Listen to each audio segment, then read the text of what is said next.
Proses belajar mengajar secara daring atau online telah menjadi peradaban baru dewasa ini sebagai dampak pandemi COVID-19.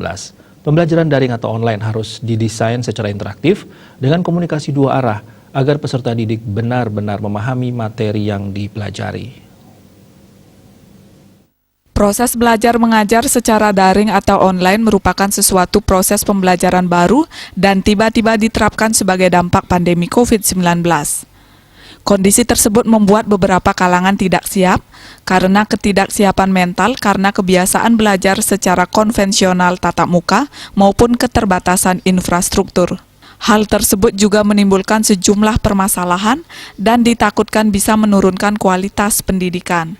Menurut Kepala LL Dikti Wilayah 8 Profesor Nengah Dasi Astawa, penurunan kualitas pendidikan karena beralih ke belajar online tidak ada. Masyarakat hanya sedikit syok karena pembelajaran daring ini model pembelajaran baru. Hal tersebut cukup wajar dan akan menjadi kembali normal setelah beberapa waktu. Belajar secara daring atau online akan menjadi kebiasaan bahkan peradaban baru. Nengah Dasi Astawa menambahkan, mentransfer ilmu di era sekarang sangat tergantung individu bukan pada medianya.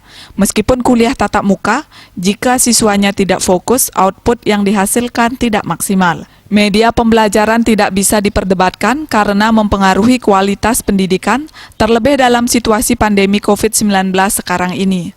Dalam perubahan proses pendidikan dari konvensional ke daring online ini, hal yang perlu dimantapkan lagi adalah model pembelajarannya. Jangan sampai pembelajaran daring atau online seperti siswa menonton gurunya di televisi atau komunikasi satu arah. Pembelajaran daring harus dibuat interaktif dan semenarik mungkin. Peran dan kreativitas guru sangat penting dalam menciptakan suasana belajar online dengan rasa belajar tatap muka di kelas. Kalaupun terjadi hal yang baru seperti dari offline menjadi online atau konvensional ke online, ini adalah sebuah peradaban baru yang sebenarnya menyebabkan kita itu perlu lebih memantapkan lagi model pembelajarannya gitu loh sebenarnya. Jangan sampai model pembelajarannya seperti nonton TV, hanya dosennya ngemel-mel saja begitu lalu mahasiswanya nonton.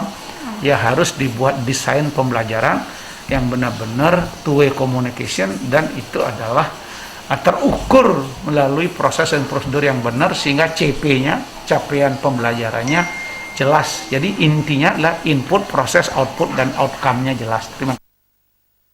Terkait pembelajaran konvensional maupun praktik yang memerlukan tatap muka, Profesor Dasi Astawa mempersilahkan lembaga pendidikan untuk melakukannya sepanjang ketersediaan ruang memungkinkan, serta bisa menerapkan protokol kesehatan yang ketat dan bisa dipertanggungjawabkan.